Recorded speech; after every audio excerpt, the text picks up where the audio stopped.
অচিনাকি মানুহ বিদেশী যদি আছে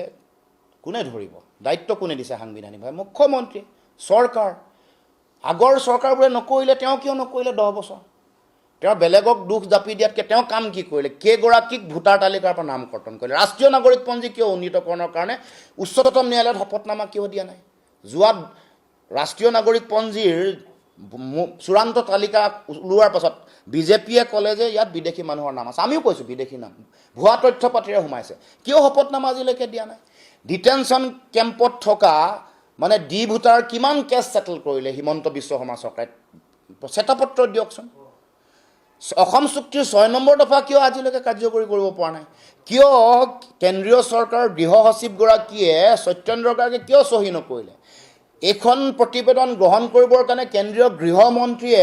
আজিলৈকে কিয় স্বাক্ষৰ মানে তেওঁলোকে সময় নাপালে এখন গ্ৰহণ কৰিবৰ কাৰণে দেশৰ প্ৰধানমন্ত্ৰীৰ স্তৰত কিয় আজিলৈকে অসম চুক্তিলৈ আলোচনা নকৰিলে অসম চুক্তিৰ 6 নম্বৰ দফা কাৰ্যকৰী কৰিবৰ কাৰণে তেওঁলোকে কিয় আজিলৈকে সিদ্ধান্ত গ্ৰহণ নকৰিলে তেওঁলোকেতো ভিজন ডকুমেণ্টত কৈছিলে ওলোটাই নাগৰিকত্ব সংশোধনী বিল জাপি দি আজিৰ দিনটোতে সিয়ে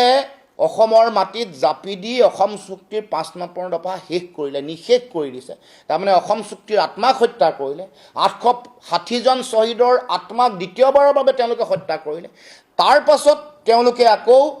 অতিৰিক্ত 53 বছৰ অবৈধ বিদেশীৰ বোজা অসমৰ মাটিত জাপি দিছে 53 বছৰ বিদেশীৰ বোজা জাপি দিয়া মানে নাগৰিকত্ব দিয়া তেওঁলোকক মাটি বাতি দিয়া তেওঁলোকক চাকৰি বাকৰি দিয়া তেওঁলোকৰ সন্তান সন্ততিসমূহক চাকৰি বাকৰি দিয়া তাৰ মানে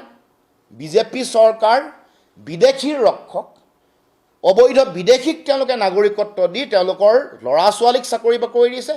তেওঁলোকৰ পৰিয়ালসমূহক মাটি ভিটি দিছে অথচ আমাৰ অসমত থকা খিলঞ্জীয়া 8 লাখ পৰিয়াল ভূমি